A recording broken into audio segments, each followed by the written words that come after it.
Today's season review is a little different, as I'll be talking about the segments of the show that aren't long enough for full videos. The pilot episodes, The Island, and Day of the Departed all will be covered here, so let's jump on in. The Ninjago pilots. Such a simple but effective start to the franchise. I have fond memories of these two episodes, as they are where I started with the series, and I had them on a DVD. Could nostalgia affect how I view these episodes? Yeah, probably, but I think it would affect anyone who's in the same situation as I am. Anyway, enough yapping, let's talk about them. The series begins with this old fella approaching a blacksmith. Inside is our hero Kai and his sister Nia. They live here by themselves, with their parents being absent. The old man speaks about ninjas or something. I'm sure that won't be important later. Kai tells him to piss off, and he does. All of a sudden, these skeleton dudes arrive, searching for a map. Again, that's probably not important. Kai and Nia do their best to fight off the Bone Boys, but they're outmatched by their leader, Samukai. A golden tornado saves Kai's ass, and it's the old timer, hooray! The old man is named Wu, and he saves Kai again from being crushed. Samukai says a name that Wu recognizes, Lord Garmadon, and apparently he ordered the skeletons to steal Nia. Okay, I thought they were after a map or something. Oh, they got it? Cool. Wu gives us lore for the world of the show,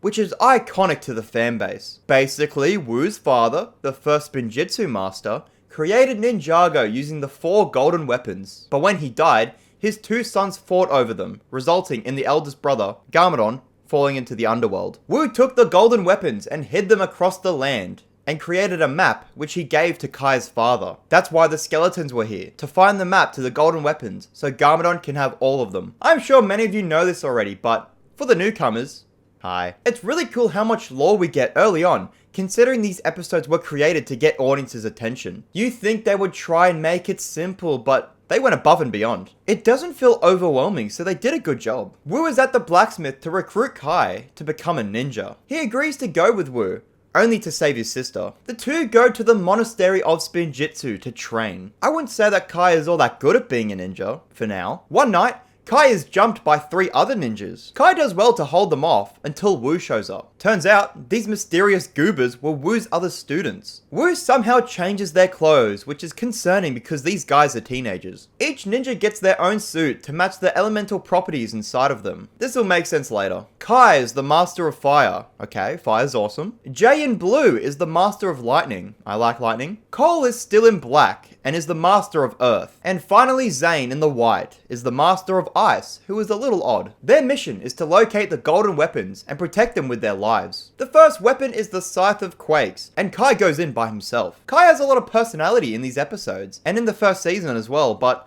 after that, he doesn't get much spotlight. The other ninja catch up, and they steal the map to the weapons from Samukai. They actually find the weapon, and Jay's big mouth alerts the skeletons of their position. So cool! The skeletons confront the ninja, and they play football with the weapon. It's during this fight that Jay learns Spinjitzu, which was the coolest thing before they got all their other abilities. After the skeletons piss off, the weapon's guardian attacks them, and it's a dragon. They barely manage to escape, and Wu was a little pissed that Kai used the scythe. The first episode ends with us hearing the crisp voice of Lord Garmadon. Good.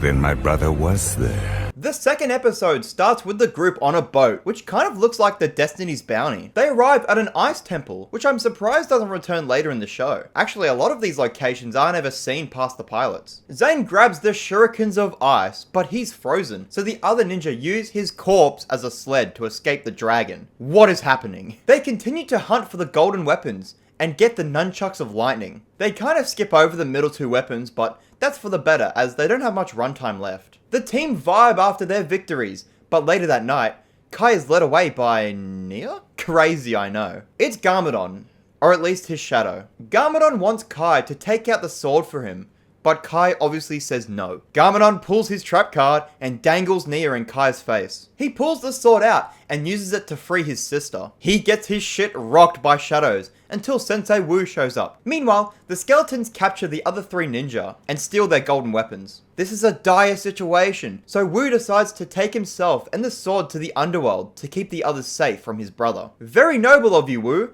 but you left Kai and Nia with a dragon. Jay, Cole, and Zane chase the speeding skeleton mobiles on foot? Now that's a speed feat. Cole attacks Jay's windpipe, and fail to stop the skeletons from escaping. Zane shows off his sixth sense, which is a character trait that gets lost over the course of the show. The ninja's plan is to use the dragons to cross over to the underworld, as they have the ability to cross between the different realms. This is a cool idea, and I'm happy they use this concept more. The ninja arrive in the underworld. They are stealthy for about 2 seconds, then they are found. So much for being ninjas, guys. Wu comes face to face with his brother, and Samukai, who uses the 3 weapons against Wu. Back with the not ninja, they decide to use the Tornado of Creation, which Wu told them about earlier. They create a massive Ferris wheel to house all the skeletons. Sure, they witness the kind of goofy fight, and Sensei Wu is defeated. Samukai gains the confidence from having all 4 weapons to stand up to Garmadon and betray him. He then explodes, because no one can harness all the weapons at once. This somehow creates a portal for Garmadon to escape through, and Wu becomes very Chinese.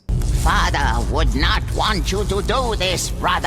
Garmadon vows to return with the power to hold all of the weapons at once. The day is saved, and Kai poses up for the camera. I know this was more of a recap than a review, but honestly, what can I say about this? Obviously, it's a fantastic start to the series, considering all the damn seasons that followed. The world and characters are fleshed out great, and you just get the feeling that there's so much left in this world to explore. They introduce a ton of stuff that gets expanded on later, but it also doesn't feel too complicated or overwhelming. My only problem is that, for new fans, these 2 episodes aren't the easiest to watch. They aren't on Netflix with the rest of the show, so you have to do some digging to get your grubby little hands on these. Day of the Departed is another part of the show that isn't on Netflix, so thanks to these legends for supplying the special for me. It takes place after season 6, and is about Cole, who never had a season focused on him until Master of the Mountain. Let's see if they did him justice. We get character introductions, even though there's been 6 seasons before this one. But sure, whatever. The team is in a rush to get to the museum, and now Cole is beginning to fade out of existence or something. Oh, but now he's good. They need to get to the museum to get lanterns.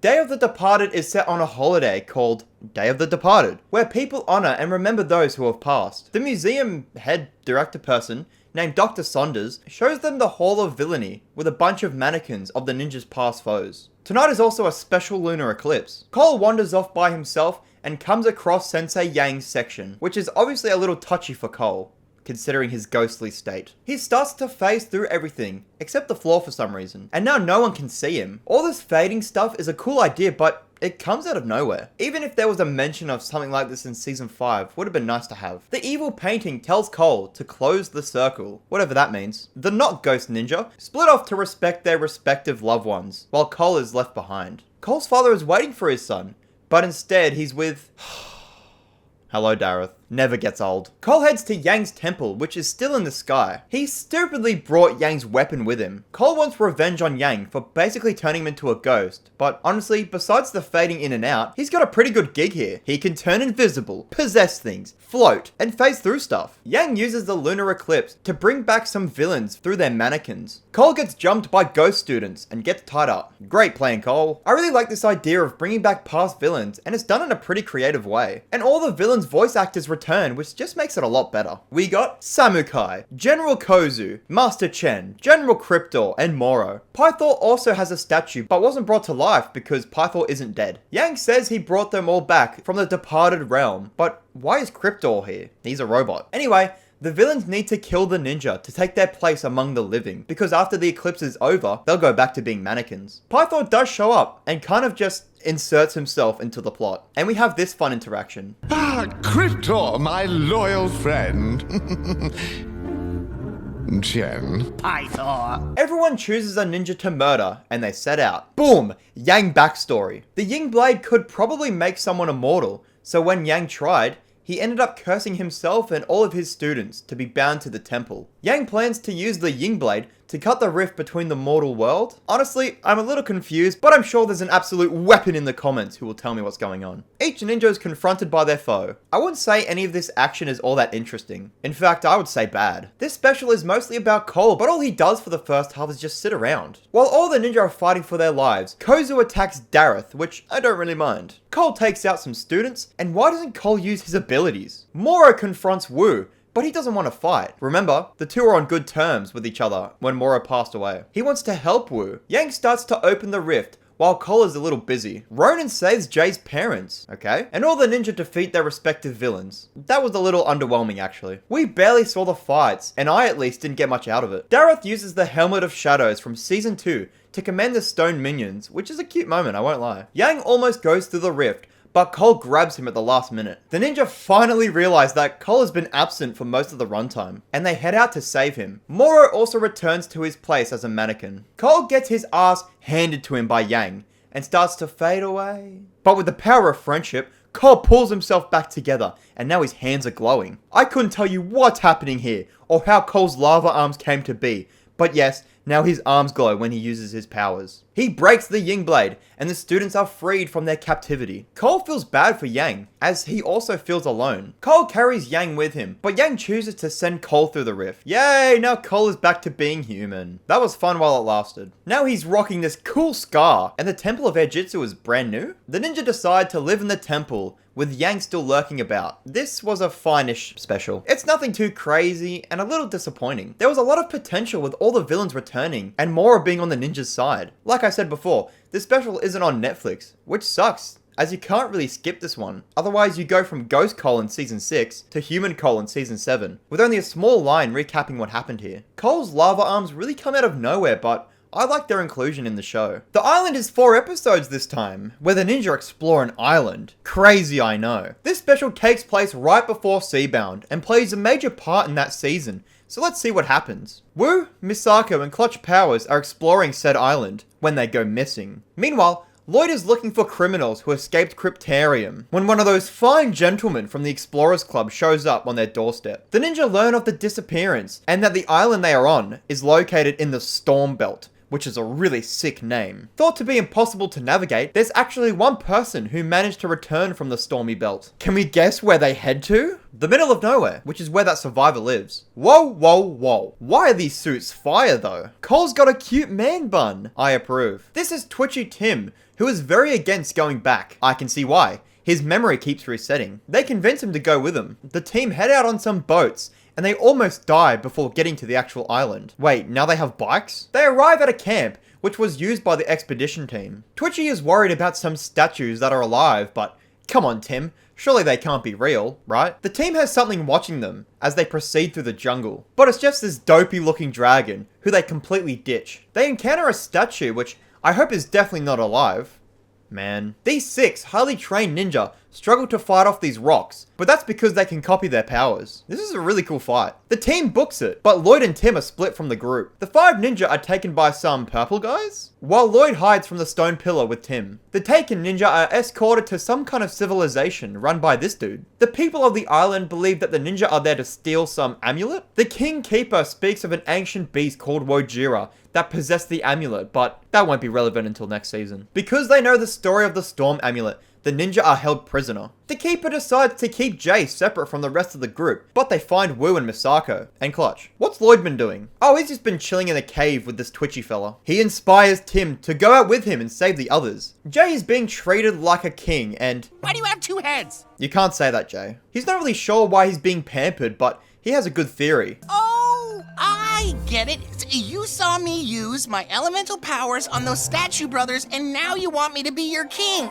Yeah, that's a clever point. The islanders probably would praise him for his powers. Lloyd runs into that dragon again, and he uses its low IQ to infiltrate the islanders' camp. The ninja are freed, so they search for Jay, but don't find him. Clutch, what are you doing? It doesn't matter, being that they're all tied up. They see Jay being carried to a boat, and the keepers plan to give Jay to Wojira. Oh, he's a sacrifice. Okay. The ninja free themselves from the life of poles, and fight through the keepers to get to Jay. Before they can retrieve him, however, Wojira attacks and takes Jay. A piece of wood floats near Lloyd, and this gets him thinking. He believes that Wojira is fake, and the islanders have been conned into giving it offerings. Yeah, it turns out that Wojira is fake, and it was the criminals Lloyd was looking for at the start of the special. The rest of the ninja arrive at the home base. The leader of this operation is Ronan, which makes this special his first major appearance in a while. Before he's able to escape, Twitchy Tim pulls up and completely wrecks the fake Wojira. The head keeper apologizes to the ninja, but the Storm Amulet is missing? I I wonder who's responsible. Yeah, it was Clutch. Ooh, setting up next season, are we? I consider the island to be a season, which is odd because I've been referring to it as a special, but it's the only one on Netflix with the rest of the series, so I don't know,